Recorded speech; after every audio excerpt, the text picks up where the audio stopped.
Yo, yo, yo, what is going on, people? Welcome to Throwdown, episode 552. I'm your host, Tony Polanco, and tonight I'm joined by Emilio Lopez. Question: why is it that bums always make stupid comments and never answer for them? Fuck that. Chris Seeley, Hey, what's up, everyone? Carlos Romero, Yo, yo, yo.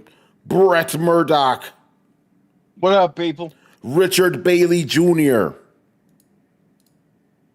What's up, everybody? and Brian Manjoma.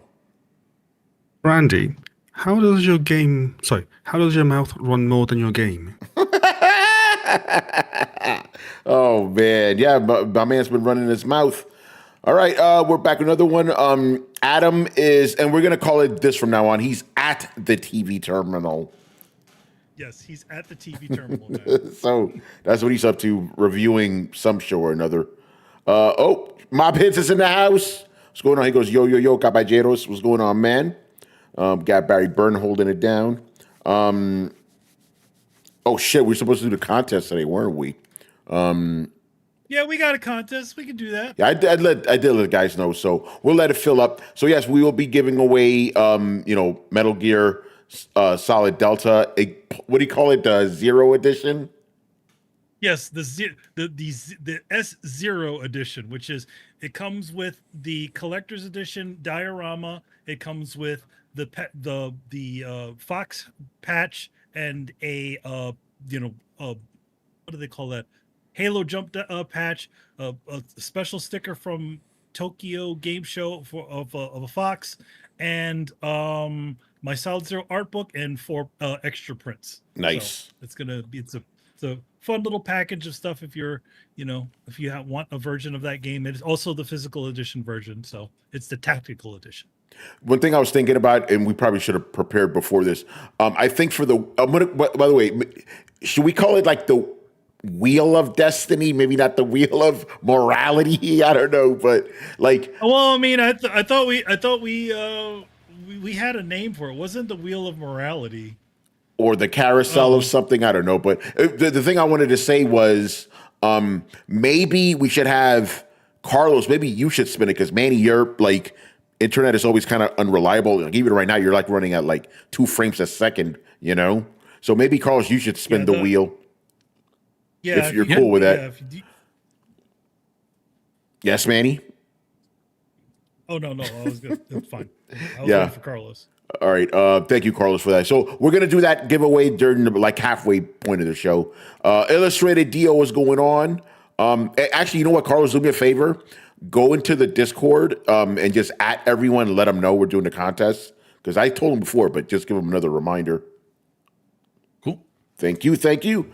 All right, let's get into it. So yes, as Brian alluded to, Randy Pitchford, he is the main topic tonight. He's been running his mouth. I'm like, dude. I mean, granted, this is not anything new for Mr. Randy's. We've done this before. We literally had an episode called "Randy Pitchford Can't Read the Room" because he can't. He has many abilities. The ability to read the room is not one of them. And this is regarding obviously Borderlands 4 and all the kerfuffle that's fallen out from that. And he's just been taking to Twitter and just saying a bunch of crazy stuff. But before that, Manny, you said something right before the show I found interesting, which you're probably right. Like, even though we're not saying people aren't having problems, this may be a little overblown. What did you think? I think a lot of I mean, I've even said when Danny and they did their little podcast thing and they were talking about it, about the same thing. I said at the same time, I'm like, yeah, there is the fact that Randy, doesn't, opens his mouth and doesn't know how to sign the, doesn't know the answer for it. He just says whatever the fuck he wants because that's what he does. But I also think that the game community also likes making a mountain out of a molehill when it comes to certain bits of performance. I think yes, there are definitely problems, but I think people are making them a lot worse to get more attention. Yeah, so that's on that one. So again, I have because it's like if we saw this happen with the Metal Gear release, right? Whereas one end you would think that this game was an unplayable mess that nobody could ever play, but yet in all that game sold 1 million copies. So if that game was unplayable, then why is it selling 1 million copies? We're acting like this game, like that game specifically was like Cyberpunk, and I also don't think that this game is that bad itself either. I mean, we already have people that have already played it. I haven't heard Adam saying this game is a piece of shit and doesn't work. Yeah, well, he's playing. This is mostly from the PC crowd. And Brian, can you do me a favor and pull up the numbers for this game, like on Steam? We kind of forgot to do that last time, so I take responsibility for that. So I want to see what was the peak? What is it at now? But anyway, so to that end, here's the first comment. I have 4, but we could throw in more if we want to. This is what he says. Customer service reports for Borderlands are at roughly 1% or so of installs. So, and then the report says, that is to say, if 1 million people had installed the game, a mere 10,000 of them would have filed tickets. So he's saying like, hey, it's only 1% of people. This ain't shit. So that's what he's saying. I mean, that's... Let's use this man's words himself. This is from Twitter. Fun facts: customer service reports for Borderlands 4 at roughly 1% or so of installs. Using that simple rounded ratio, more than half the tickets, less than 55% of customers are users reporting difficulty with their Shift accounts, lost emails, access, etc. Let me read the rest of this. Oh, this is a long thread. Oh, I'm not reading all this. But he's basically saying it's just 1%. Know. Go ahead, Brett. So let's talk. I know, yeah. Okay, cool. So your game notably runs like shit on PC. Like it's a known issue. He's saying it's just 1%. Well, we all know it, right? Like it's a known fucking issue. So how many people are gonna open up a ticket for a known issue that has no resolution other than waiting for a patch? Like that's an exercise in futility. So I don't really know that number actually has anything to do with like y'all motherfuckers get crash reports. Why are you not stating on that statistic? Oh, like that's a good one. Stating like the number of open tickets for like I don't know about any of you guys, but like if like I know a game launches in a half-baked state that runs like shit, I'm either gonna get a refund on Steam, right? Or I'm just gonna wait for a patch because things run like garbage on day one on PC a lot of times. But like the number of open tickets, the number of people wasting their time on a measure that is gonna have zero impact on your ability to fix it is not a correct measure to like accurately guesstimate acts of incident. That's just not how that's confirmation bias, right? Like, and I feel that the fact that he's phrasing it in terms of like, well, like if you look at the number of open tickets and subtract that by the number of installs, then you'll see that we get this bullshit number that we all know is not true. You're using data to lie. Data doesn't lie, but liars use data. My guess is what he's also using that as is because the people that call for do tickets like that are usually normie gamers. You know what I mean? Like they'll call up the customer service line if they're having issues. Whereas somebody who's not, who's a little bit more tech savvy won't call those things. Like you just said.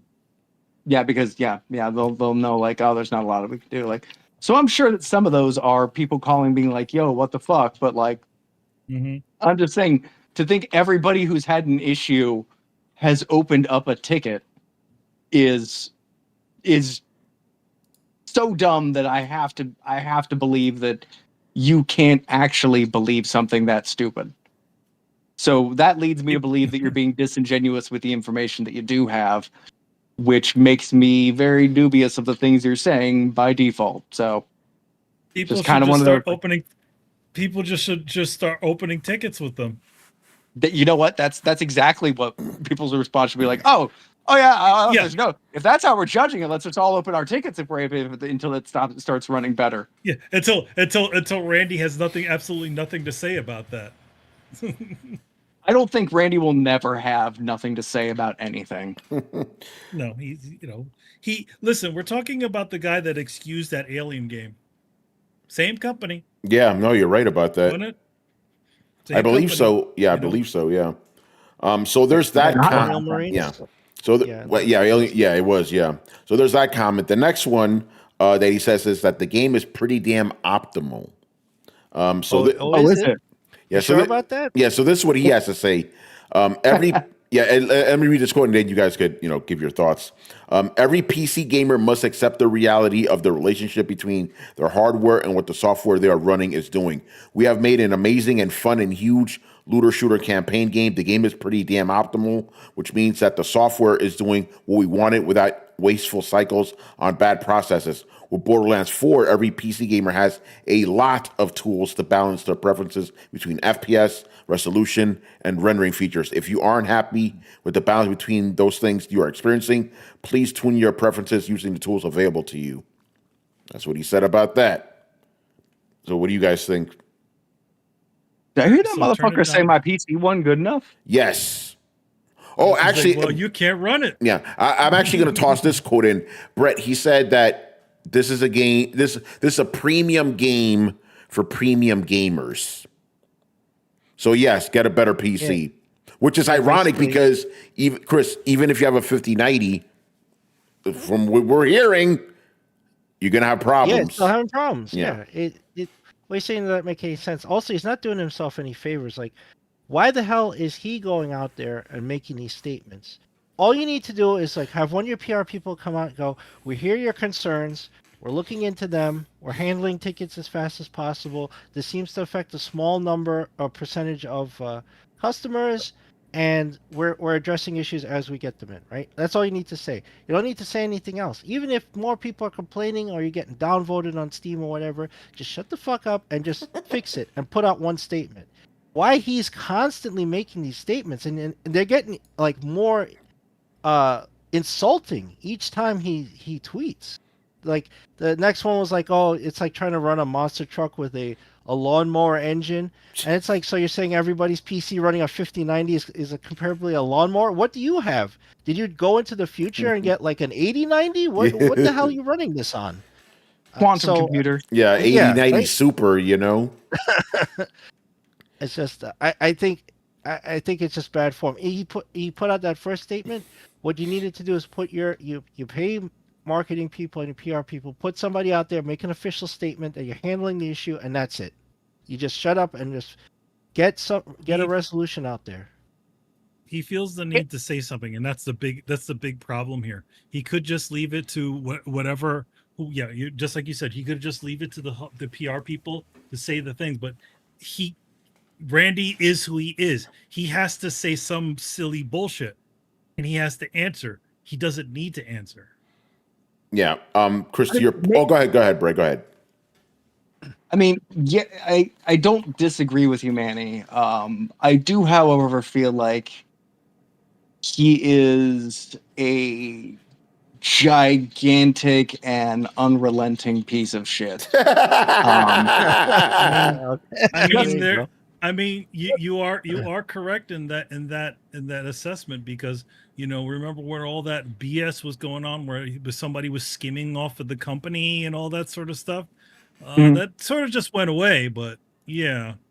Well, also like when he was talking about the price increase and that like gamers will buy it, like he just seems to have the attitude of an egomaniac who thinks that his art is doing the world a favor and that we will all line up and give what he has to take because he is generous enough to share his genius with us.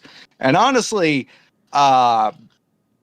you can go fuck yourself with a metal dildo if that's the case. Like, I like when you're like, hey, don't buy the game, and then like, not as many people are buying it, and like, it's weird. Like I can't tell because It's the number one game on Steam, but it's also not pulling the numbers that previous games did or that they expected. So it's tough to hear really whether that this is a success or not. But like, just his attitude of, well, if you want it, you'll figure out a way. You'll figure out a way, and then you'll be happy with what we give you, or you'll stop complaining, or you'll get a new PC or something. It's not our fault. Find a fucking way to deal with it. Well, at the same time, these are people gave you money for this product, right? Yeah. And you're telling them like, well, your PC's not good enough. It's your problem. No, man, it's your problem. First of all, you shouldn't be saying all this stuff. Secondly, the idea that you're giving you descended from Mount Olympus with the ultimate game, which is the fourth in a series of looter shooters, and think that's a premium experience. You're delusional. Yeah. By the way, here's the exact quote, and after this, I want to get. Oh, by the way, Carlos, that worked perfectly, so that's good. Okay, I'll read this quote, and I want to get Brian's numbers. I'm assuming you have them by now. So he goes, Borderlands 4 is a premium game made for premium gamers. If you're trying to drive a monster truck with a leaf blower's motor, you're going to be disappointed. Yeah, there it is. See, it just gets more insulting. It's just each one. Yeah. So Brian, what are the numbers for this game on Steam? All right. So it's currently at number 3 in most played. So after the usual 2. Yeah. The peak of 181,000 and currently sitting at 172,000. Oh, wow. Okay. So doesn't seem to be doing that bad then, huh? It's not that bad, but then again, depending on how you look at things, I'll read off number 4 and 5 because I think that's fascinating. Number 4 is a game that, and I'm not going to tell you the name of the game because I think it's funny. Number 4 has a peak of 230,000 and currently sitting at 160,000 people playing. Silksong. I was just about to say that it's Silksong, isn't it? Yep.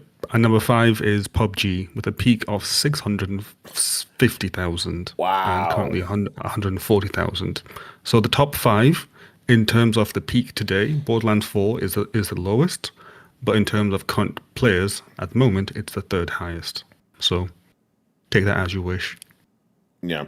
And also, can you add to please. To Brett's point about whether or not this game has been successful or not, we know that we can tell how successful it's been after I tell you two facts. The first one is it's been more than 7 days since the game has launched. And the second one is that we have a stat as to how many bosses have been killed. Ooh. Oh, no. And how many grenades have been thrown. Oh, God. And how many road rage things have happened. Uh-oh. And how many items have been looted. But yet, 7 days, where's the big number that we care about? Yeah, that's a good point. And Brian, since you're talking, what are your thoughts about his comments? It's just tiresome. Like, again, it was funny at first, but then it just became so tiresome. It's like I think someone just needs to just take away his Twitter account and give him some grass because he's like one of those weirdo terminal online people at this point, and it's again, I'm genuinely saying this, it's not healthy for him to be online this much. Granted, he's probably getting lots of messages saying that his game's shit, which I think for the most part is justified. Like, I seen a video where the frame rate goes to like 5 frames per second, and it's like, that's a bad look. So I get that, but at the same time, the guy should just not be online and have a PR team that does what's been said, which is just saying, okay, we are looking into these problems, please bear with us, and that's it. I mean, the guy at some point had to come online and say that one of the fixes for the game on consoles because of the memory leaks is to turn it off and turn back on again because you play for too long. It's like, what is this? Skyrim? Tony, I don't know if it's in the show notes, but do you have the quote about him saying you should build your own engine? Oh no, go ahead, talk about that because the last quote I have here is about him saying code your own engine and show us. That's it, right? Code your own engine. Yeah, code your own engine and show us how it's done, please. That's the quote. Coming from the guy whose game is running on what engine? Oh fuck! Oh, is it Unreal 5? Uh-oh. Yep. It's not even his. Yep. Oh, This that is is why funny. That is funny. This is why I'm saying that it's not healthy, because I think he's just been like frustrated point. He's just talking nonsense. So yeah, when I heard that quote, I'm like, this guy just He's needs doubling down. Yeah, he just needs to shut up and come offline for a while.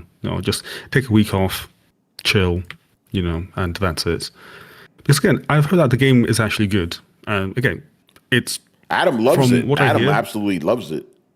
Yeah, from what I've heard, it's actually really good. It's a lot better than the third one. Again, it's not as great as the second one, but then again, that's like saying that a Metal Gear game is not as great as the third one. It's like, well, that's the best in the franchise. What do you expect? So yeah, I've heard it's really good. It's just that performance issues aren't that great. So him running his mouth is just making things worse, which is a damn shame. Yeah. To quote our friend Danny Pena, because he tweeted this: Randy, focus on improving Borderlands 4, not venting on social media. I agree with you, Brian. It's not healthy. Get the fuck off, bro. Go touch some grass, please. He needs the yellow wallpaper CD Projekt Red PR release. Oh, yeah, right. He really does. Oh man. By the way, real quick, shout out to Danny. I actually got to hang out with him this week, which is a lot of fun. And our boy, Mr. Michael Santiago, Toon Medic, you know. Yeah? So it was all there. It was good stuff. Mr. Series X, yes. Yeah, Mr. Series X, that's right. All right. Did you partake in pumpkin beverages? Of course. As a matter of fact, I'll tell the quick story here. So I was like, okay, they're like, yo, let's go find a place to drink. But I was like, I'm not trying to drink in Midtown. It's gonna be a fucking disaster, trying to find drinks at like 5:30, But so I was like, okay, gotta find a place that's low key, but that's also near a train station because I'm not trying to, go too far, So I was like, fuck it. What's around 57th Street and 7th Avenue? And there's this like Irish pub. I forgot what it's called, JB something. It was fucking good. Mm-hmm. Not only that, Carlos, the drinks were cheap. Oh. Yeah, I was like, yo, I'll pay for it, right? I'm expecting this shit to be like $50, $60. It's $30. So I was like, oh shit. For 3 drinks, that's not bad, man. That's not bad at all, In the city, That's pretty good. you ain't finding that. So yeah, well, good times. And we actually like talked about this, during part of the conversation, and also the whole Silk Song thing, but we already covered that. And Danny pretty much agrees with most of everybody here that the other indie guys are just being fucking jealous. They're being haters. Like, make a better game. How about that? Jolly Yellow Nerd, what's going on, brother? He goes, Randy Pitchford needs a good PR manager that can keep him in check. I agree. Mob Hits goes, anyone praise my game. Tony, what's your go-to beer? I mean, like in general, like if I'm at a regular spot, it'll be Corona, but I typically, if possible, and thankfully there's a lot of these in the city, I have whatever the house beer is. It's like, maybe, everybody has their own kind of brewery shit, I also like Brooklyn Lager. That's like specifically what I had at this place. But yeah, if the place makes their own beer, I will try to have what they have. It's like, because I could drink Corona or whatever the fuck I want. I could drink Budweiser whenever I want, and there's a lot of places that serve their own stuff. But typically, I do lean towards lager. I'm not really an ale guy, I got to be in a certain mood to be, for ale. Like, I just like my lager, like something nice and smooth, all right, let's move on here. The beer down, ask us that question during Throwdown, for the AMA special. AMA. The AMA special, where we'll discuss our AA, if we're talking about drinking. Okay, so this next story is not really like, it's probably more insider baseball, but I gotta talk about it. And Rich, I need your help with this one, man, because this is some bullshit. So earlier this week, a writer for a website I used to write for DualShockers. And by the way, we're at the point where DualShockers got sold off twice. The original people are no longer there, so I feel free to talk my shit. You know, like when they first got sold off, I was still like, it would be a bad form. But even the former owners are like, yo, what are we doing right now? You know? So a review of Silent Hill F went up on Reddit from a DualShockers writer, right? And they went in. It was a girl, I think. She goes, this is crazy. As a preface, I write for DualShockers, and I'm doing a review of Silent Hill F. Because of it, I was able to get the game early, and I beat it over the weekend. I'm rating it a 9.5 out of 10. It's genuinely spectacular. I'm already on New Game Plus, and then just list a bunch of stuff, which we're not going to do here. But then in that same thread, somebody goes, isn't there an embargo? How can you talk so openly about it? This was her response. The embargo just gives me a deadline and prevents me from talking about spoilers. Everything I'm talking about are things that will be in the review. That's not how embargoes work. It's not a fucking deadline. Yep. An embargo means you don't talk about it until this date, you know? Is this their first game they're reviewing? So here's my question. Go ahead, Brett. She knew or just stupid? I think probably ignorant. I'll be gracious, ignorant. But here's my main question: why didn't an editor catch that shit? Who's editing this fucking website? You know. And again, I feel okay talking shit now because even old DualShockers guys that were like higher ups that ran the site like, yo, what the fuck is this shit? They're like, man, I'm like, look at they're spoiling our name here. You know, so I could talk shit. But yeah, he goes, I appreciate, I reread my email a million times just to make sure I didn't miss anything to enjoy the game. You fucked up. You're stupid. You know, like, what the hell are we doing here? Right. And I'll tell you this, I'm not going to go into super detail, but because of that, everybody that's reviewing the game got an email from PR like going into exhaustive detail about what you can and can't talk about because of this fucking dumbass. You know, like there was no extra restrictions, but it's like, we didn't do anything wrong. Why are we getting this fucking email? You know, it's insane.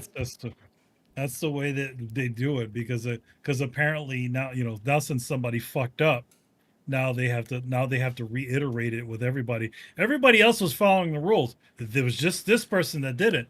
You know, and to be honest, I'm not going to say that they might have done it on purpose, but they could have also. I think it's ignorance. I think it's ignorance. Yeah. Yeah.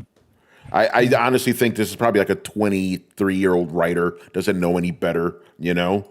Here's the thing. I'm not throwing stones and shit. Like I've broken embargo too. You know, when I was 4 months in, everybody breaks embargo, right?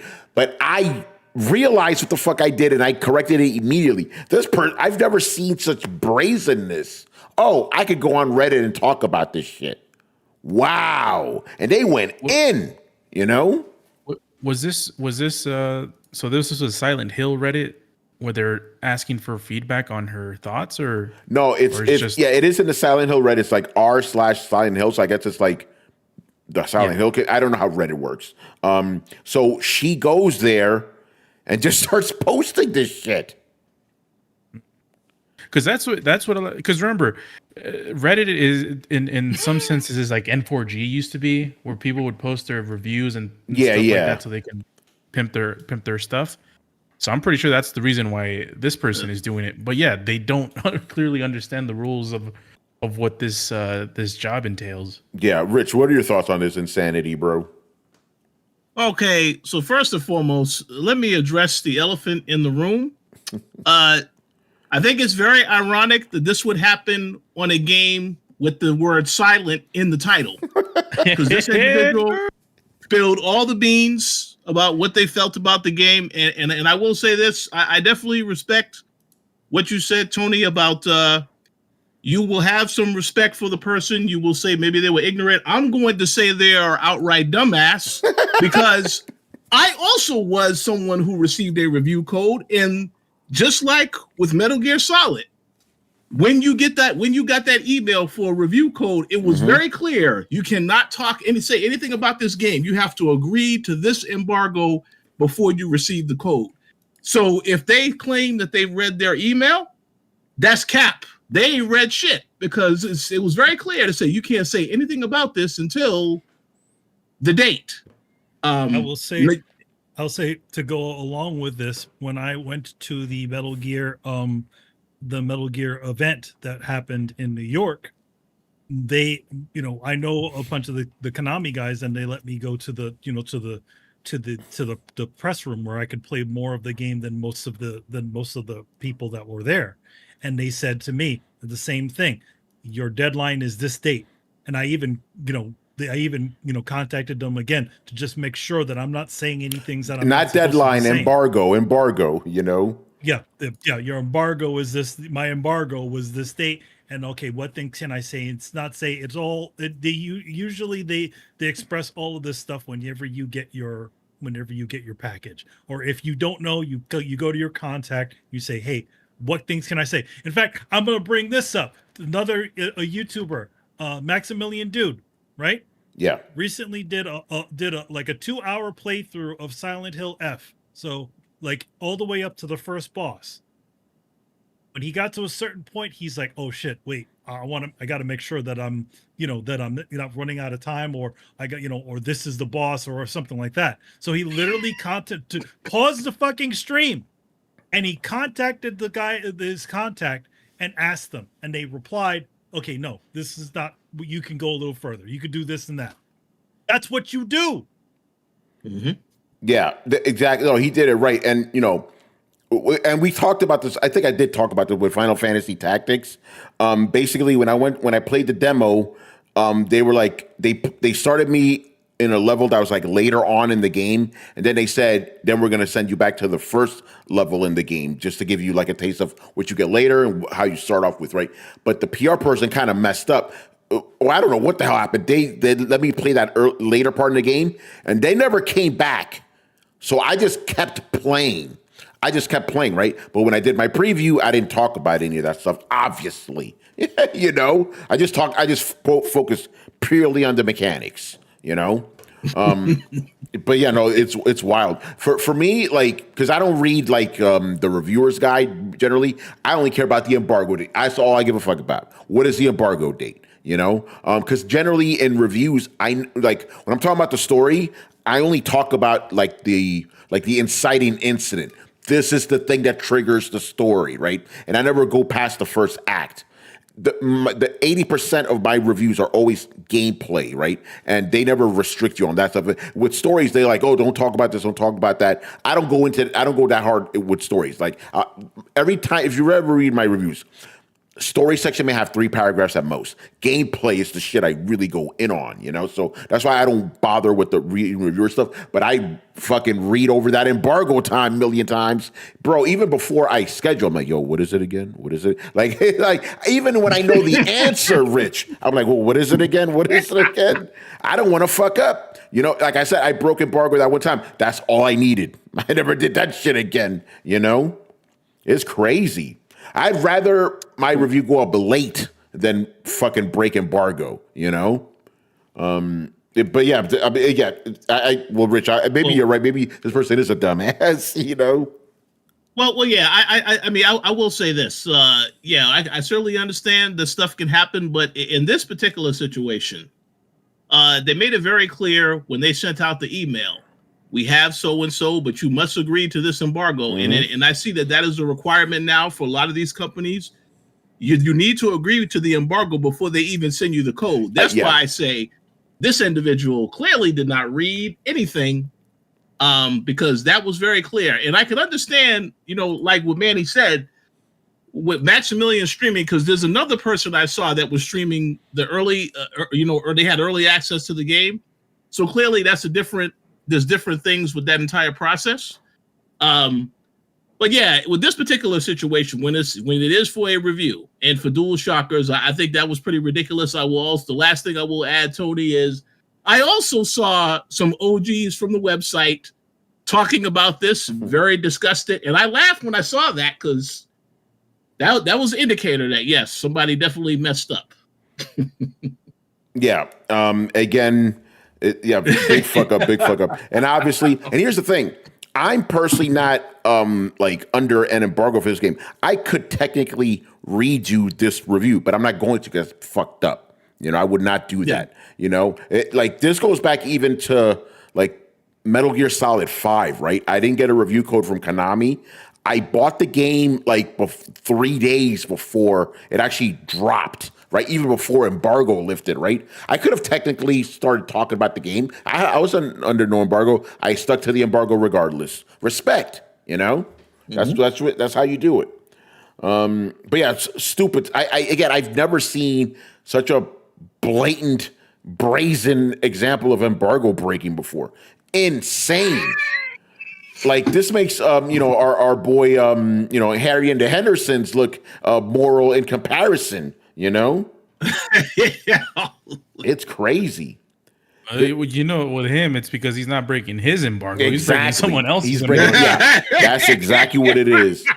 Somebody comes to him. It's like, yo, Carlos, embargo washing. You know, you go through a couple people. You know, circle around. Crazy. All right, man, let's move on here. Now, this is going to stun some of you guys, our listeners, longtime listeners. I have a good story about the Xbox Series S. A good story. So basically, the Battlefield developers were struggling to get the game running on the S for obvious reasons. They're getting rid of the S. Yeah, but because of that, what happened, Brett? So they're getting rid of the S? Nice. No, I wish. But because they had to work around with the system's limitations, it actually helped them better optimize it for overall for everything. So this is not going to be a Borderlands situation. It seems like that it's going to run pretty well because of the S. Isn't that something? So let me see right here. Let me read this quote. I will say that the biggest thing we did that was a challenge for us was dealing with the console's limited memory. Explained Christian Boole, technical director of Battlefield 6.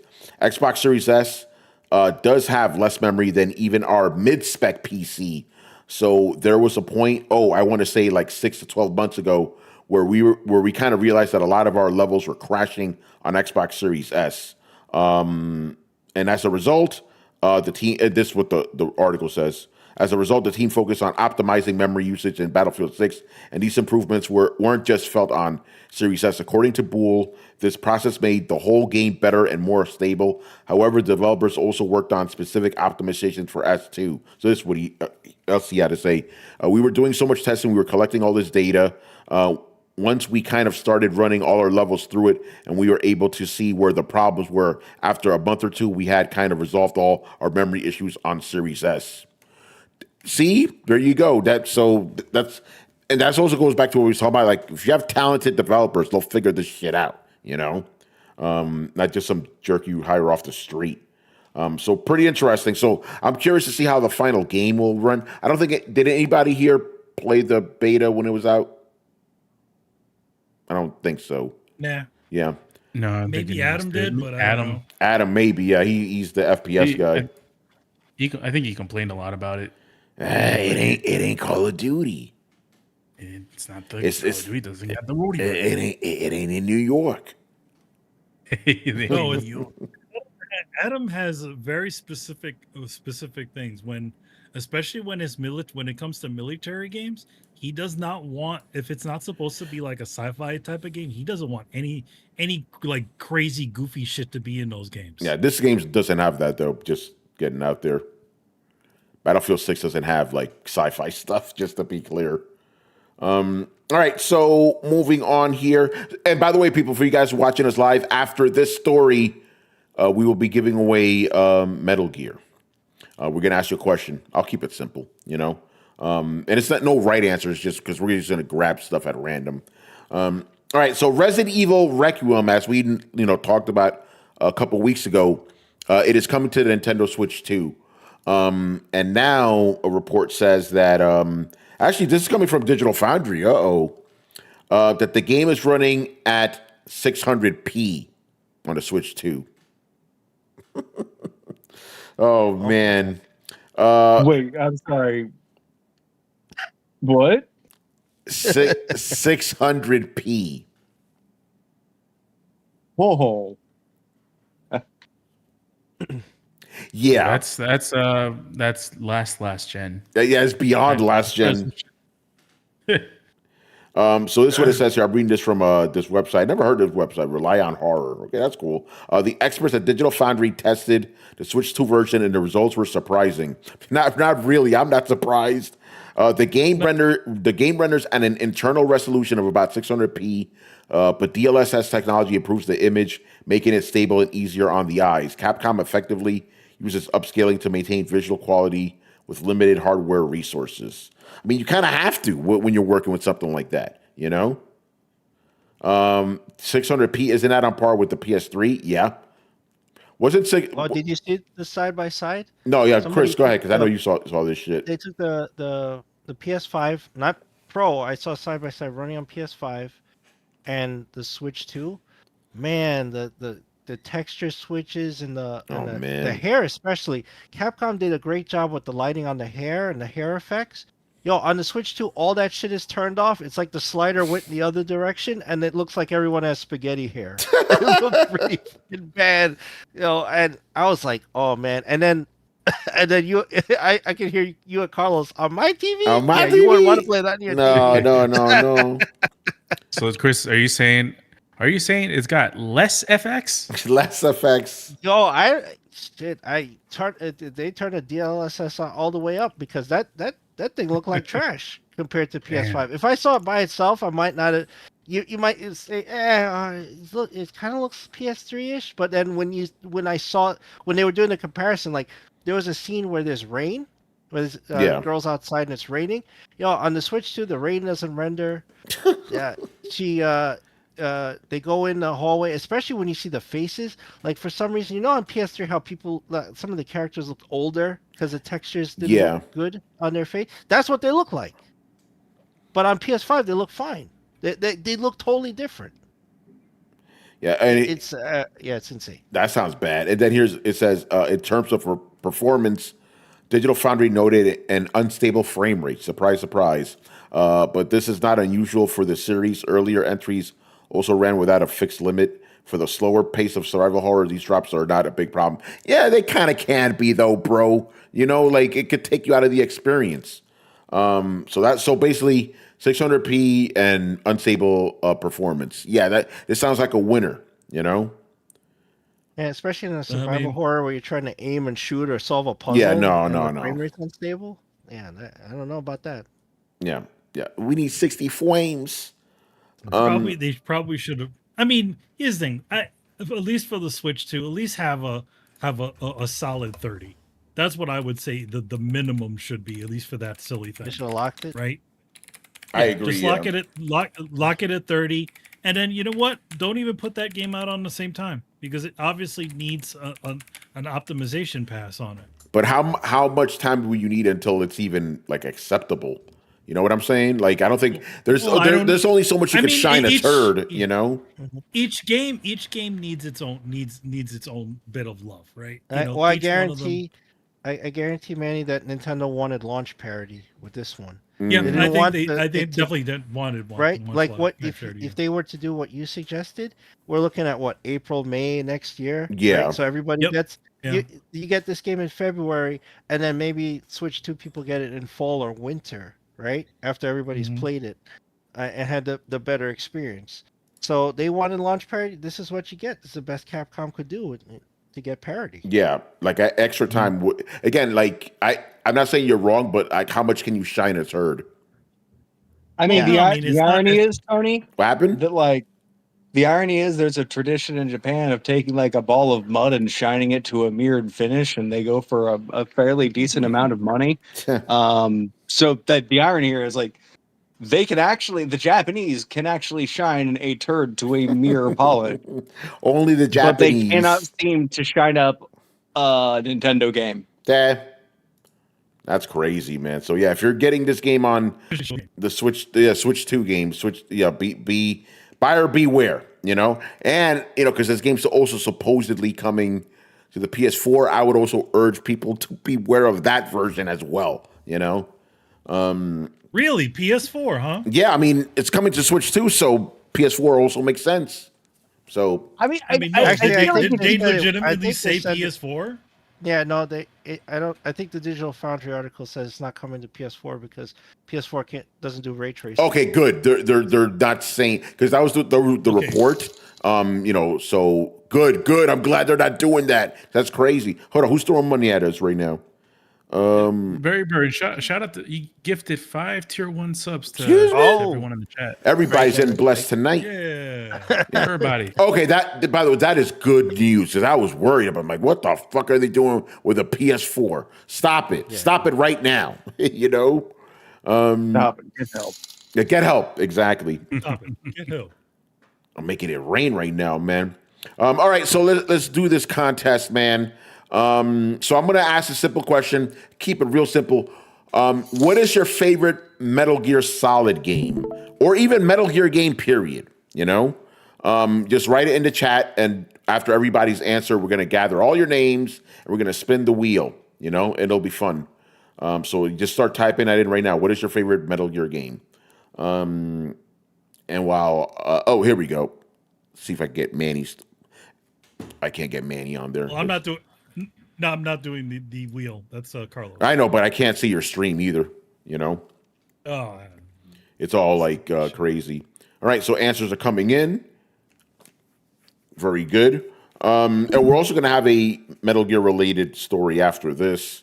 Yeah, Manny, again, like, you know, I don't know what's been going on with your end lately, but it's like nothing loads up right, which is a little unfortunate, but it's all Yeah. good.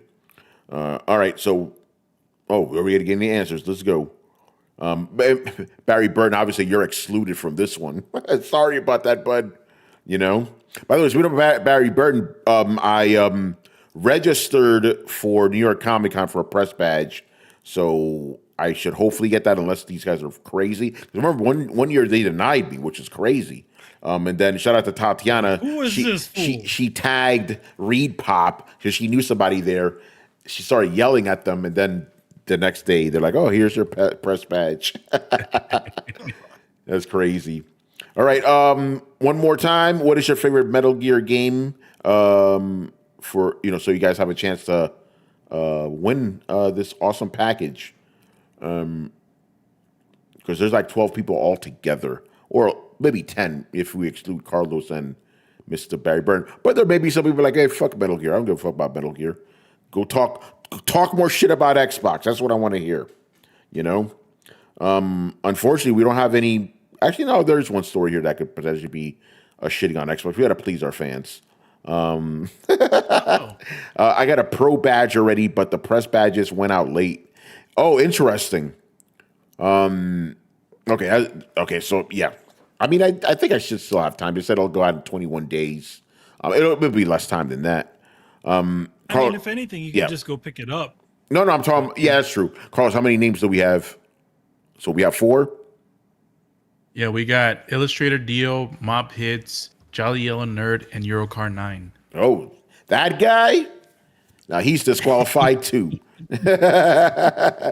All right, we'll give you guys another minute here. Again, what is your favorite Metal Gear game? And for just fucking those 3 guys. Guess the other guys don't give a fuck.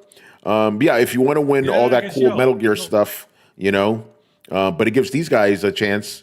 That looks like Google Chrome, Carlos. Yo, like the colors. He's getting the Chrome. The colors, yeah. Ironically, I'm using Edge for this. That's funny. And I also see Elden Ring playing there. Yeah, I got the video where I died with Radon in like less than a second when I Oh my god, man. Oh man. Yeah. All right, since I keep asking this question and we're not getting more answers, I think this is it. Let's get into it. So we got 3 contestants here. All right, spin that wheel. Let's see who's gonna win the package. Oh, it's going. Excuse me. So the lucky winner is Jolly Yellow Nerd. Let's go. Yeah. Good Ironically stuff. enough, his tile was yellow on the thing. There you go. So it all worked out, you know. Yeah, the That's Jolly Destiny. Yellow Nerd. Wheel of Morality turned. That was, by the way, Jolly Yellow Nerd. That was the original name of this thing. We just called it the Wheel of Morality. You know, Jolly Yellow Nerd is our age, or maybe a little older. So he knows reference. So congratulations to you, sir. Jolly Yellow Nerd. I'm going to DM you. I just need your address and stuff, your shipping details, and we'll send you that ASAP. Manny's always very quick about that stuff. You know. So congrats. It's all boxed and ready to go. All I need is an address. There you go.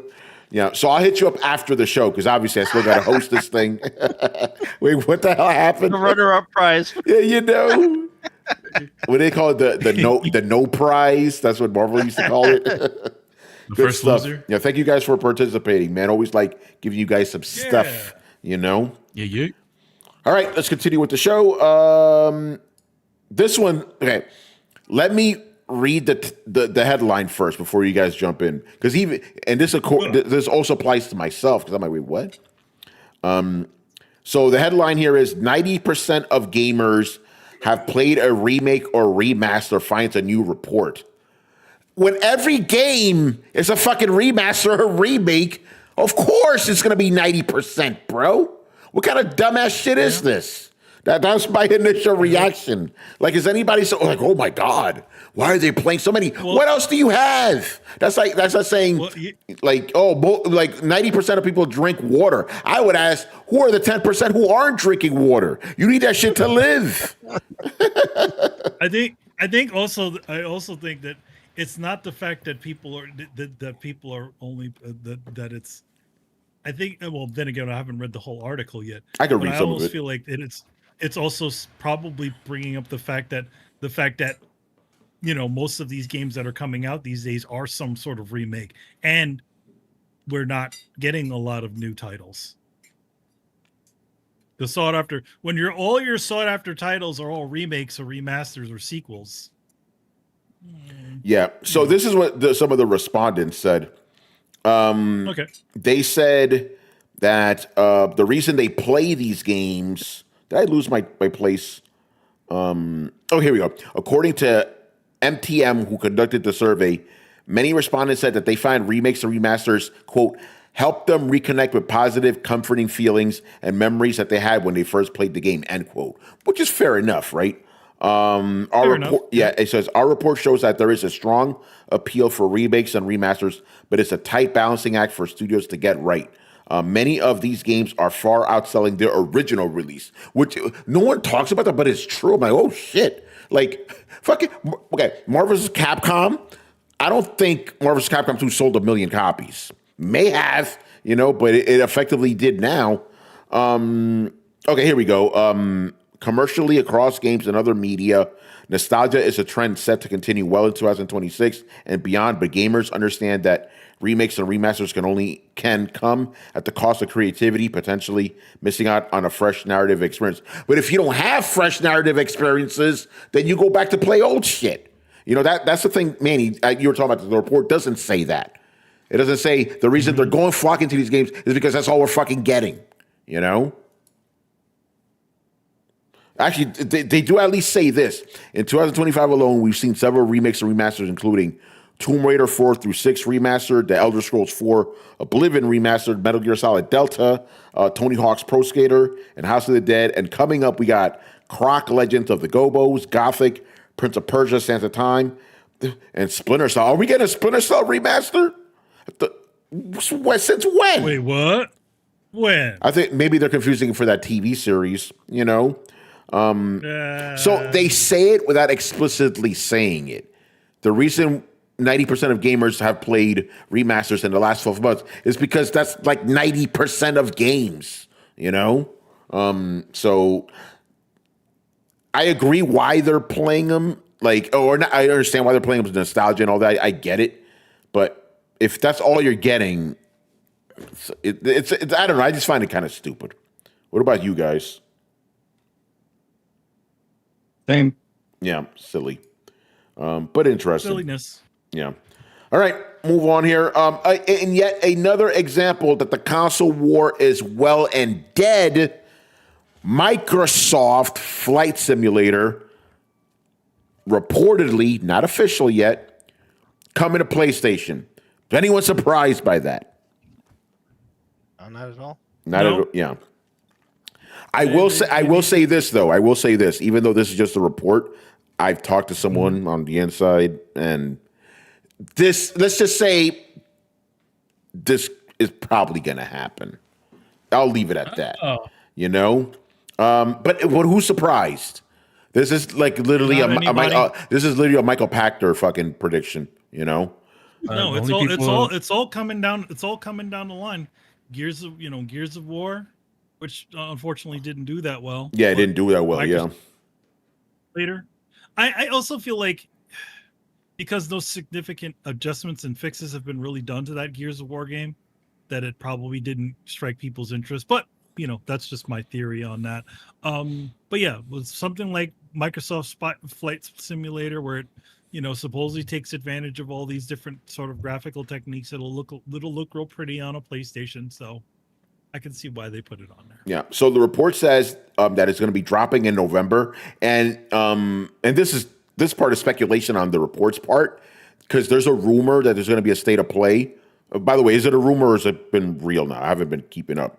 I think it's a report. Yeah, I mean, all I've seen is a bunch of rumors. Like a bunch of people, like a state of play is coming up real soon. Yeah. Like So this is their speculation that they think this game could appear at that state of play, which would also make sense if it's dropping in November, right? Again, I played some Microsoft Flight Simulator on PC.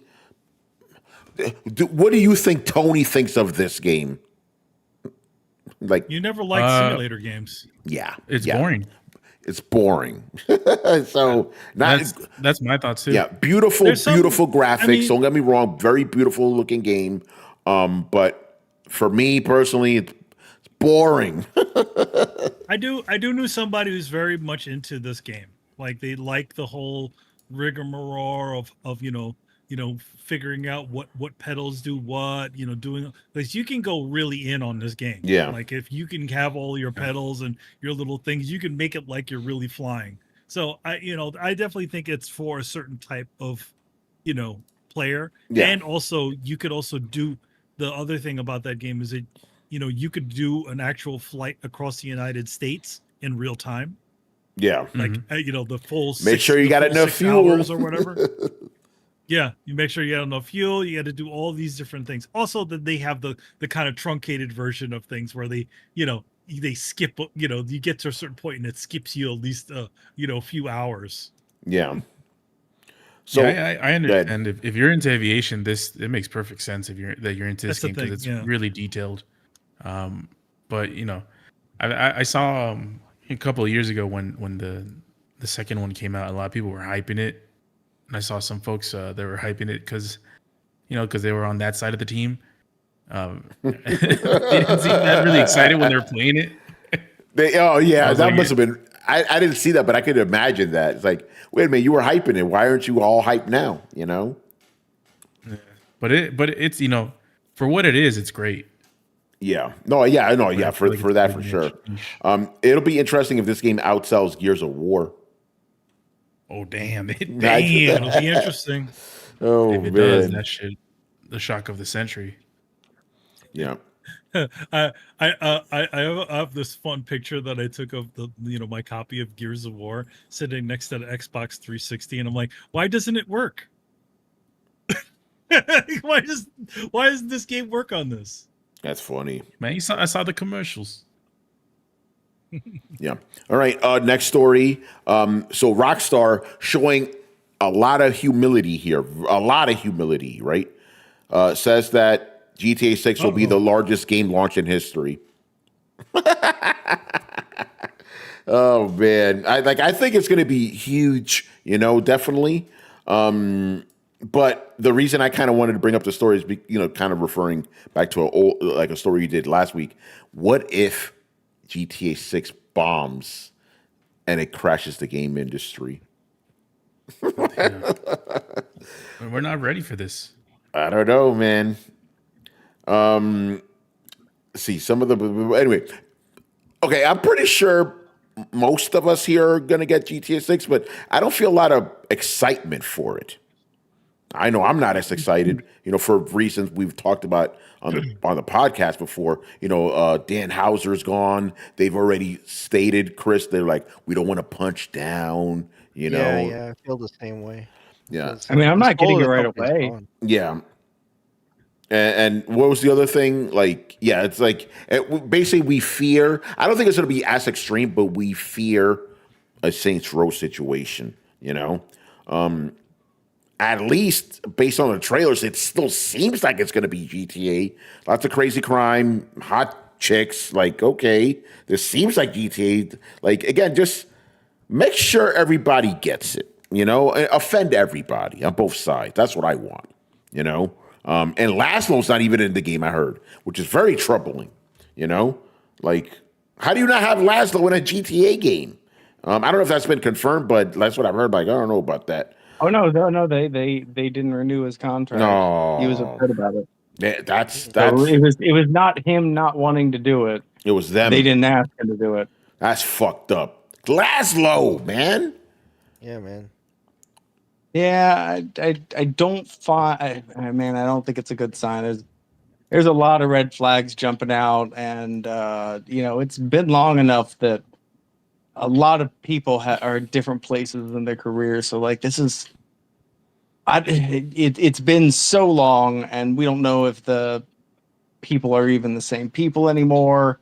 We know a bunch of people have left. We know that they're saying things that haven't been classic to Rockstar. So like, I'm not saying I'm not getting the game, but I'm sure as shit not getting it at launch. I'm gonna like wait until I'm not gonna be the guinea pig on this one. Somebody else can check it out and let me know how that shit is. But like, I'm not just jumping in onto this one, especially if they're like, oh, it's gonna be $100. Like, no way in hell. Because you guys are assuming that your GTA is gonna take off, right? And like GTA Online may take off the way that it was before, or people may just not be interested, and you may not, who knows if you're going to be able to capture that lightning in a bottle twice, because you want to say, oh well, definitely, but it didn't happen with Red Dead Online, did it? Yeah. So Rich, what are your thoughts on this, considering the fact that I heard that you're excited to plunk down $100 for this game? Oh wow, that's I don't know who said that, but that person is a pathological liar. Pathological. Yeah. So let me say this first and foremost, to respond to what Brett said. I will gladly volunteer myself as the guinea pig to try this out. I think that's a bold statement by Rockstar, but clearly it has every other game developer shook, because people have been delaying their games trying to avoid GTA when they thought it was coming out this year. And I think that is exactly how it's going to be until the game drops, because we already know it ain't coming out next May. They said it's coming out next May. We already know this game is probably coming out in September of next year. So, yeah. But no, I think I understand there is some concern. Based on the trailers I've seen so far, I don't have any concerns. Now, let's see what happens, however, when it comes next year. But clearly, I think they got a right to say this is going to be one of the biggest launches, because it feels as though everyone else is looking at them carefully to make sure they don't release their game around the same time that this is coming out. So we'll see what happens. Yeah. And Rich, you know what I find interesting? Nobody reshuffled their dates. Like, there's nothing coming out in November. There's nothing coming out. It's crazy. So wait, you mean November this year? Yeah, this year. There's no games dropping. Like, because everybody wanted to avoid GTA. And that was just off a rumor. They didn't officially say November. Just the rumor caused them to move launch dates. So now November is a whole. Yeah, so I just find that wild. Like, nobody decided, oh, GTA is not dropping. Okay, put a game in November. Like, you have free stock. There's no one there. Oh well. So does the vacation curse still continue if we're talking about the ghost of GTA 6? Yes. Okay, we'll allow it. Oh man. So yeah, we'll see about this game. But think about it like this, because this is how long GTA 5 has been around. this podcast was around before GTA 5 dropped. And the vast majority of us were excited as fuck. Look at the contrast now, 13 years later. Very interesting. All right, and the last thing we're going to end off here. Rich, I'm going to give the floor to you because you put up a great video giving your impressions of He-Man and the Masters of the Universe. So please go check that out over at the Coalition Gaming YouTube channel. But Rich will give you a nice rundown right now. Yeah, so I did play that game briefly at PAX West. The game is a lot of fun. It looks like obviously it's a retro stylized brawler 2D. I read some of the comments. A lot of people are like, I don't even have a console, but I may have to get one for this game. It's like, the thing is this, they didn't really announce what platforms it's going to be on yet. Only thing they've announced is that it's coming out sometime next year. The pre-orders and stuff, all that information will sometime within the first quarter of next year. They're going to have more to talk about with the game. But overall, I did enjoy the demo, but I will say, like I said in my video, there wasn't really a multiplayer option because there were multiple kiosks and they had a very limited amount of space. They didn't want somebody coming there and staying there the entire time. You play the short demo and then you ain't got to leave, but you got to get the hell away from this area so other people can play. So, but no, yeah, the controls felt great. I didn't really have too many critiques about it, aside from the fact that it was an incredibly short demo. I didn't get to play because I was there with my other friend Ricky. Didn't get a chance to play 2-player with him. But yeah, just quickly went through the stage, had a quick little boss battle, and then it was over. But the visuals look great. I didn't get a chance to hear any of the music because, it was very loud in that convention center. And obviously they didn't have any headphones for this game. So, but no, the game looked awesome.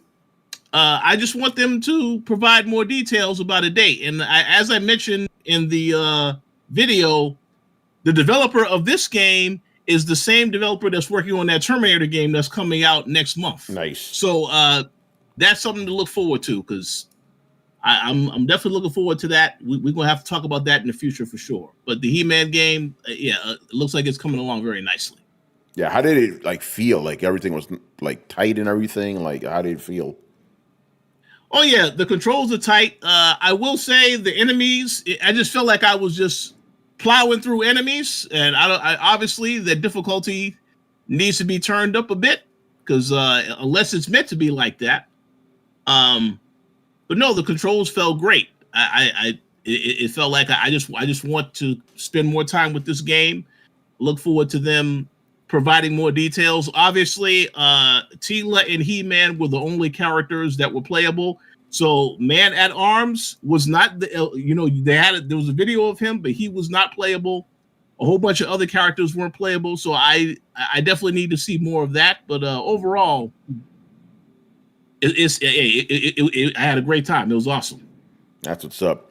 And the other thing, go ahead, Chris. Go ahead. I just find it funny, this renaissance of the beat 'em up games. Mm-hmm. I mean, there was just this big gap of nothing, right? From the games we enjoyed when we were playing Streets of Rage or Final Fight or whatever, there was nothing for a while. And then there was indie games doing it, right? Adam and I played Mother Russia Bleeds and all that stuff, but then Streets of Rage 4 happened, Shredder's Revenge happened, this is happening, and there's a bunch of other ones. I'm like, wow, this is great that we're getting these games. So I'm glad to hear that it's good. And we got that Marvel one. That's right. Yeah, Cosmic, whatever it's called, Cosmic Chaos. I think. I'm not sure. How many characters? Cosmic Invasion. Cosmic Invasion. Thank you. What happened, Manny? How many characters is supposed to be in that game? I keep announcing new characters. In Marvel or He-Man? In Marvel. Oh, is it 15? Yeah, I think they just. I think it's 15. Right now it's 15, but I don't know. It could be more, So yeah, Rich, the thing I want to tell you that really stood out to me in that video, because I've known you Actually, yeah, Rich, I've known you for like what 12 years now, right? But I was never sure of how old you were. You know, I always assumed you were like 7 years younger than me. But you explicitly say your birthday on this video, right? I was shocked. You're only you're only 2 years younger than me. So, you know, that old adage of black don't crack definitely applies to you, sir, because you look very young, you know? Well, I do appreciate that comment. However, I will say my gray hair disagree with what you said. That the gray hair definitely makes me look older. But here's a fun fact that you might not know.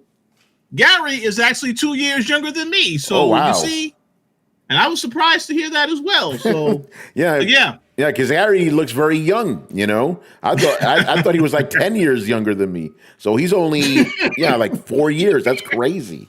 I'm still the oldest one on this podcast. You're older than Adam, right? Yeah, I turned 48 next month. Excuse me? No. Yeah, Adam is 3 years. Actually, no. Adam is 3 years older than me, so I'm 35. He should be 30. You're not 35, motherfucker. I'm like, excuse me. Sorry, 45. He should be 48. He should be 48. Yeah, so Adam I think and I Adam close. is actually I think Adam is the oldest. That's funny, man. You're man, you went back 10 years. Yeah, man. Well, no, I had that. You know why? Because you feel 35, man. No, I know I do. I do. In my fucking head, I still think I'm 20. You know. At the MGS con, they were like, they're like, how old are you anyway? And I'm like, they're like 40. I'm like 45, and they're like, what? You look like you're like 35. I'm like, hey, at least cut off 10 years of me. There you go. No, I get that at the office. Despite the gray, I'm like, despite the gray. I get that shit at the office all the time, and it's funny because this is the year. No, it was last year where I really started getting more gray hair, and I don't know what it was. It was like either it was because my mom passed away, or it was that time, or maybe both. You know, because there was for a long time I had 2 gray hairs. I had one on like my upper lip and then one on my chest for like since I was like 25. It's been like that, and all of a sudden I hit 44. Bam, you know. But no, I got that at the office. As a matter of fact, one fun story. We were in a group chat on Slack because that's the app we use for work. One of our it's funny because Tom's Guide has literally 3 bosses. You know, we have the UK editor-in-chief, we have the US editor-in-chief, then we got the global editor-in-chief, right? So the UK editor-in-chief he made a comment about like, oh yeah, I'm an old man, whatever. I'm like, bro, you ain't old, bro. And I was like, how old are you? I was like, bro, you can't be like more than like your late 30s. He was like, no, what was it? No, I said you got to be in your early 30s or some shit like that. And then he was like, oh, I'm 38. And I'm like, man, you younger than me, bro. And then he was like, wait, what do you mean? What do you mean I'm younger than you? I'm like, I'm 45, right? And then one of my other colleagues 43 at that point, I think I was. Oh, yeah, I was 43 at that point. One of my other colleagues, now this man, Henry Casey, I'll give him a shout out, great guy. He had known me for like 10 years already. And he was like, wait, you're 43? I thought you liked old stuff because I was a quirk of yours. He thought I was just into old shit just because I was like, that's just Tony's quirk. Like, no, I grew up with that shit, bro. That's why I like old stuff. But no, I get that at the office all the time. Wait, aren't you like 33? No, I'm not. But I don't look at it. I also don't act it. 'Cause like there's like people that are my age that do act like the stereotypical 43 or 45, Can I age out of Comic-Con? Never, Barry Burton. You will never age out. Nope, you will never age out. You will be stuck in it forever. But aging out is a thing in the past, ironically enough. It really is. Like the nerds these days are timeless. They can be in their 80s now. They grew up in the 80s. Yeah. But yeah, again, me, I got the Dominican genes, keep them young. And then my boy John Velasco, who's our phones writer, this dude, Filipino Carlos, he's like 1 year younger than me. This motherfucker does not look 44.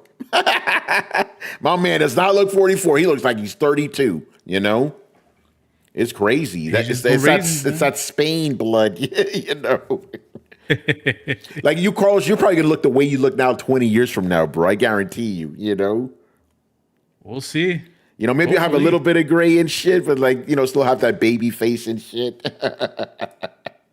Oh man, good stuff. You look good, though, Tony. Yeah, man. Listen, man. It's because I don't have kids. No stress. I'm good. You know. Although here's, no, but I was gonna say. I always say I don't feel. I feel like I'm in my 20s mentally. But when I wake up every morning, I feel 45, son. I'm like, I make all these noises. Everything hurts, you know? Like, when I wake up, I'm like, yo, what kind of noise am I making right now? You know, some Chewbacca shit. It's crazy. Anyway, what were we going to say, Carlos? Damn it, I forgot. What was it? We're talking about age. Oh, yeah. Yeah. Unlike previous generations, a lot of us moisturize, so it's like that's saving us a couple of years.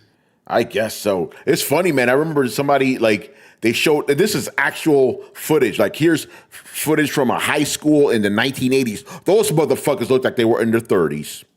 You know, and it wasn't like, you know, when you were growing up and shit, you're watching these movies and you're like, man, why are they getting all these 30-year-olds to be teenagers? No, that's what they look like. It's hilarious. I remember when the first Scream came. Was it Scream? I think, yeah, it was Scream. One of the big deals, like, hey, we got, like, because, okay, it was in the 80s, actually did get older people and stuff, but for Scream, they actually got teenagers. But yeah, it's like a 30-year-old from 1970 don't look like a 30-year-old now, you know? Rough living. Like, I don't know about moisturizing. Like, for me, moisturizing is called just showering and my face gets wet. Like, I don't do shit to my face, bro. You know, I just regular ass soap, you know? Well, you got that natural grease. That is true. Yeah, that is true. I got that, you know, that's from my Italian ancestors from back in the day, you know? Got that grease and shit. Got that grease lightning? that cocoa butter. Like a Jeffrey, hey, man, man. Cocoa butter. Jeffrey's good, another man. one. This motherfucker's 50. He don't look 50. Black don't crack. You know? He definitely doesn't. You know, you met Jeffrey, you know. You know, he got a little gray, but you know, like he don't look fucking 50. It's crazy. But Jeff, I bet you feel 50 and sometimes in the morning, son. Bro, I feel 45 as fuck in the morning. Like, you know, it's crazy, man.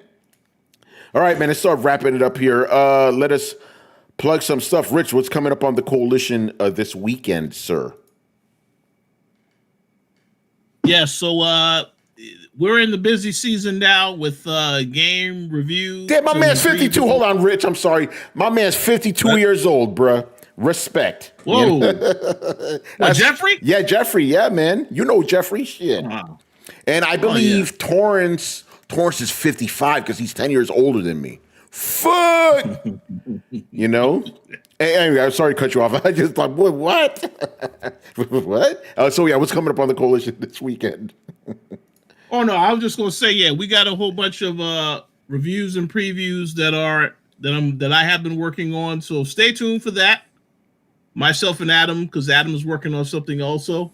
As for what else we got going on, we are going to have the latest episode of I Am Negan on Sunday for the Daryl Dixon show.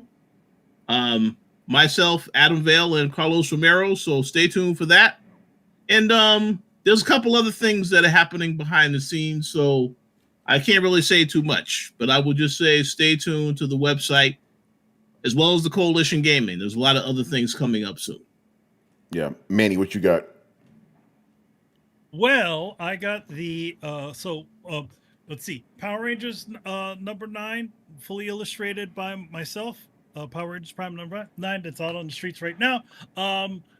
The Street Sharks coming out really, really soon, covered by Cara Randolph and myself. That's number 1. And then we have TMNT Journeys number 2. Which has a special TMNT 2003 Casey Jones cover by Cara Randolph and myself. And not to mention New York Comic Con coming very, very, very soon. And I will be on hand at let me see, where's my artist alley table? I will be at I-32. So tonight's the first announcement of where I am positioned in the artist alley. Nice. I-32. So yeah, find me. I'll have a bunch of cool stuff with me this year. Some leftovers from the MGS Con. If you guys missed out on it, I'll have that with me there. So some prints, pretty much a lot of what you will be getting. Who won the Jolly Yellow Nerd, he won it. Oh yeah, well, pretty much a lot of what Jolly Yellow Nerd has gotten, it will be available. So it'll be the Metal Gear Solid Zero art book that I did, and the Snake print, and the Boss print, and Ocelot, and the Vulcan and Rykov image. So those will all be with me this year at New York Comic Con. So those little leftovers, and some more little bit of surprises. I have a bunch of books and all kinds of other things I'm gonna have at the table. So if you're in New York, come see me. I-32. There you go. And also don't forget to check out the TV Terminal over on YouTube and your favorite podcast app, man. Adam's doing it big, reviewing every single show that's being released.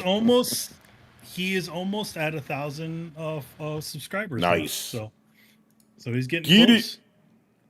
Good stuff. All right, man. Let's start wrapping up. So make sure you follow Throwdown on Twitch and Twitter. Follow us on YouTube. Join the Discord. Again, we've been getting a few more people in the Discord, so shout out to you guys for joining. Hope you guys are having fun. We keep it gaming here, man. There's a lot of bullshit going on in the world. We don't talk about that in there, man. We just talk about games, which is good. Talk about the games. Talk about the game. Let's talk about games, baby. Let's talk about you and me. Oh, man. And, of course, we're on every podcast app on the planet. Links to everything down below. Once again, our show is Tony Polanco, and tonight I was joined by Emilio Lopez. See you next time. Chris Seeley. Hey, take care, everyone. Carlos Romero. Peace out. Brett Murdoch. Deuces. Richard Bailey Jr. Have a good weekend, everybody. And Brian Manjoma. Later, people. All right, guys, we'll see you on Sunday. Peace. Yeah. Loom spoon. Shout out to Jolly